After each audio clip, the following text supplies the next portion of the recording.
Halo, selamat pagi. Ketemu lagi sama gue di channel Antonovos, channel para event planner, untuk kita sama-sama belajar, menggali banyak hal. Gue nggak jago, gue juga belajar. Tapi gue pernah mengalami sesuatu, makanya gue bisa bagi sama lo. Gagasan ini bernama Read My Back, dimana gagasan ini adalah sebuah gagasan untuk kita bersama-sama bisa meninggalkan jejak baik untuk generasi berikut. Oke, satu lagi sikap event planner hari ini gue share yang biasa gue kerjakan sehari-hari sebagai seorang event planner. Bukan ngarang, bukan ngasal, ya. Karena begini, gue pernah mengalami situasi begini. Gue pernah mengalami situasi di mana dinamika pekerjaan begitu berat, ya. Komunikasi begitu padat. Kemudian di saat yang sama gue harus mencipta, gue harus meng-create gitu. Sementara dinamika, kredit, traffic di sebuah kantor waktu itu gue itu begitu repot gitu, begitu banyak sekali orang. Sementara di saat yang sama gue harus memunculkan ideas. Man, kapan waktu gue berpikir itu kapan? Sambil berinteraksi juga gitu ya. Jadi ini penting buat lo seorang event planner untuk nemuin kesendirian lo. Temukan kesendirian lo. Ciptakan satu suasana kecil untuk lo sendiri. Seperti lo nyari mood. Misalnya pakai headphone, dengar musik yang santai, ya, di sebuah pojok ruangan dengan laptop di depan dan minta orang-orang untuk tidak mengganggu, atau di ruangan lo sendiri. Itu penting banget gitu, karena berapa kali gue melakukan satu perencanaan dengan cara menulis, sementara di environment gue, di sekitar gue itu sangat berisik, itu sering gagal dan sering gue tidak bisa menemukan, sehingga gue harus keluar.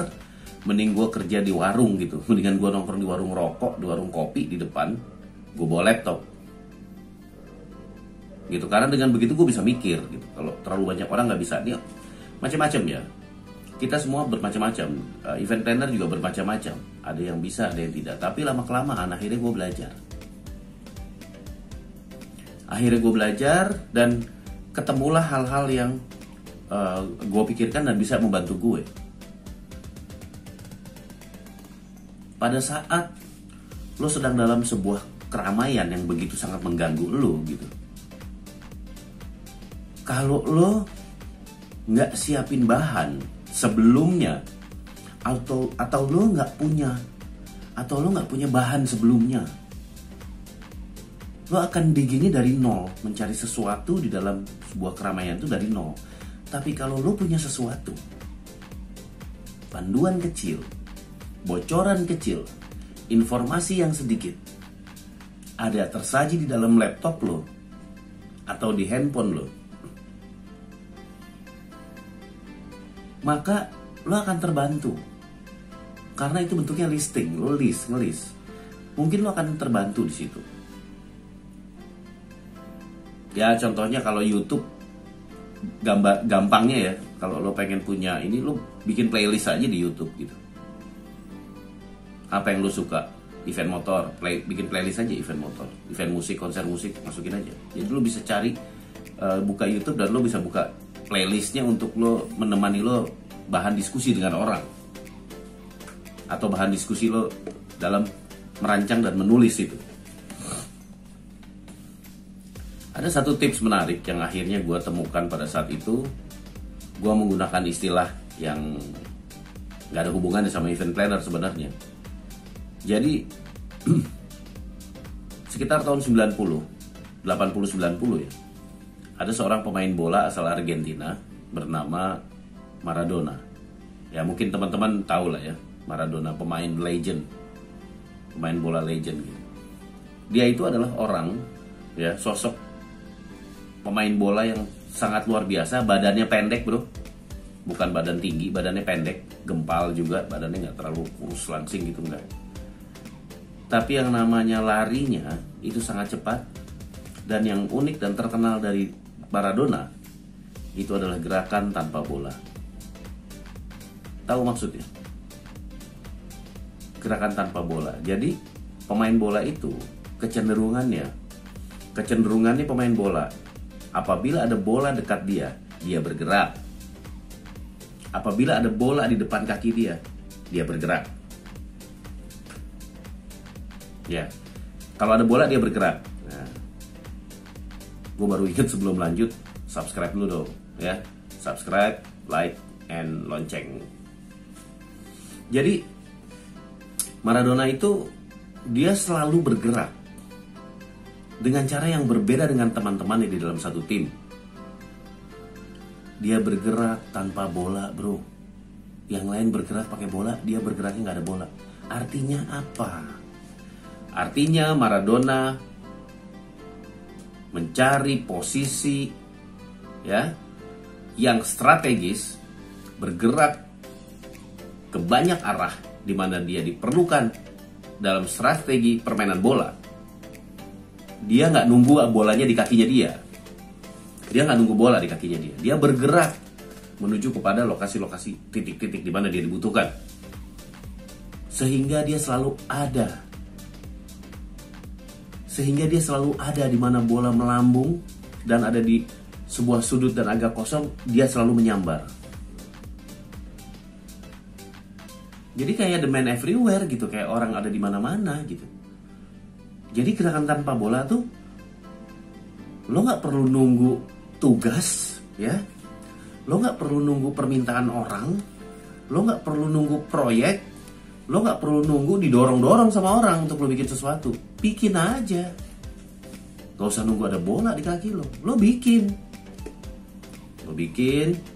Cari tempat yang tenang. Entah mungkin dalam rangka lo sedang berlibur keluar kota, bawa laptop, bawa handphone. Catatlah sesuatu di situ. Anything. Kadang gue bikin quotes, kadang gue bikin tulisan, whatever. Gue melihat sesuatu, gue bikin tulisan. Akhirnya gue terinspirasi sesuatu. Akhirnya gue niatkan nanti pulang ke rumah gue mau nyari sesuatu informasi di dalam laptop lewat internet. Gue tulis dulu di handphone gue. Antar gue di rumah nyari ini gue di rumah mempelajari ini itu gue catat di kerjaan kita cuma gitu. Itu kerjaan penggalian yang sangat simpel. Masalahnya adalah orang-orang banyak dia akan bergerak pada saat project. Gue sih sorry ya, gue nggak kepake tuh orang-orang kayak gitu tuh buat gue. Jadi gue senang orang-orang yang berdedikasi tinggi, memiliki integritas terhadap profesinya, dan dia melakukan persiapan matang dengan cara tadi contohnya satu, gerakan tanpa bola. Ya, gerakan tanpa bola terus lo temuin, ya, temuin cara lo belajar, tempat lo belajar, style lo belajar kayak apa. Temuin itu. Manfaatkan waktu, temukan tempatnya, dapatkan informasi yang cepat. Dari handphone, dari laptop.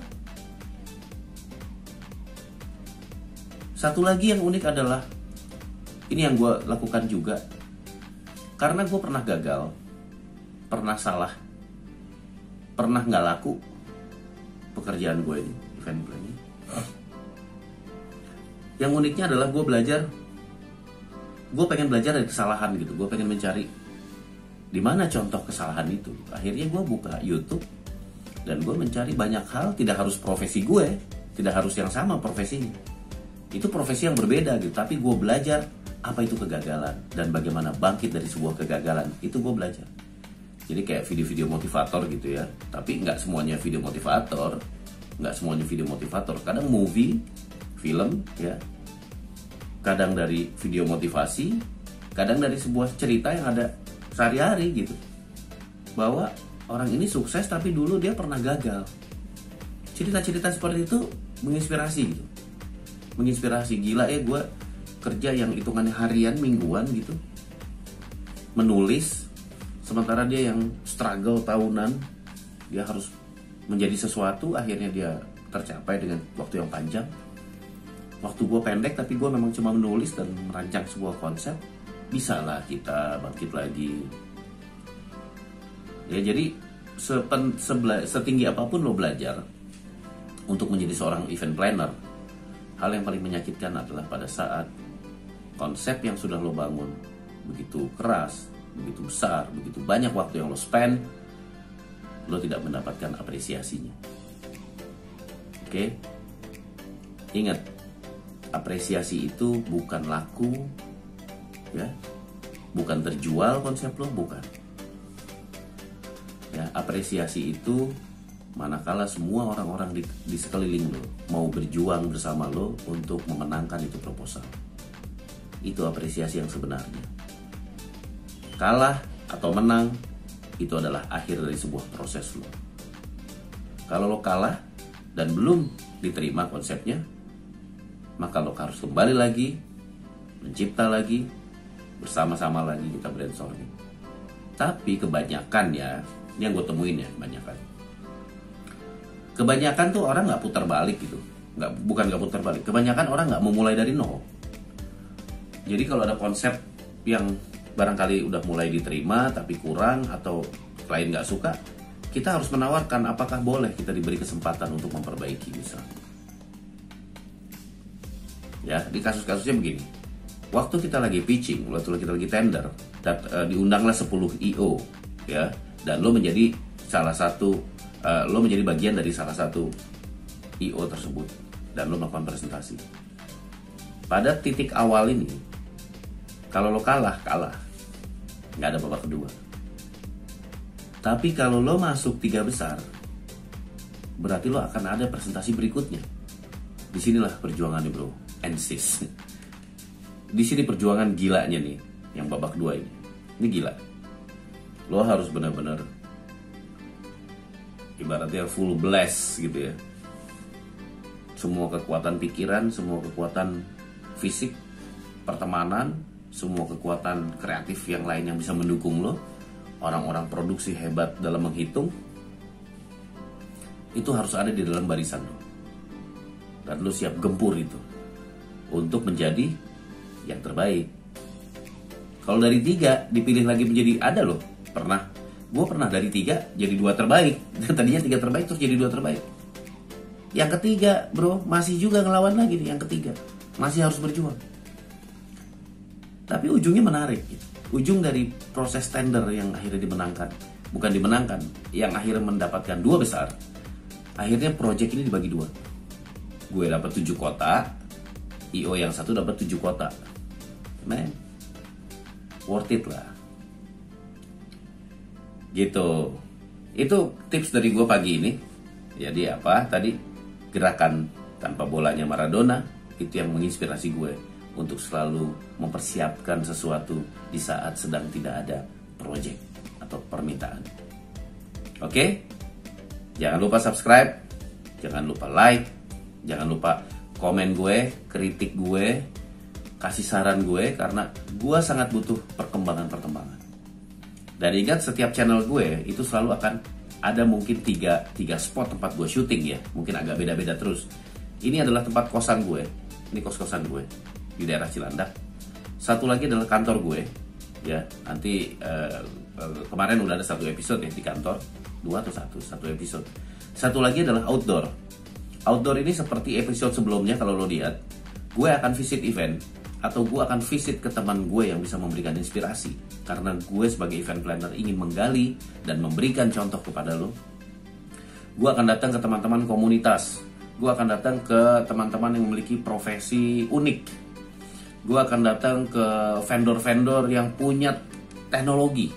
Gue akan datang kepada orang-orang yang bisa memberikan gue pengaruh-pengaruh untuk mencari sesuatu yang baru. Banyak yang baru, baik seni, baik teknologi, baik perkembangan visualisasi, desain dan sebagainya. Banyak yang baru. Lo harus belajar terus, ya. Kosongin terus gelas lo, isi lagi, ya. Banyak belajar. Oke? Gitu aja dari gue pagi ini. Dan tetap jangan lupa, jadilah keren.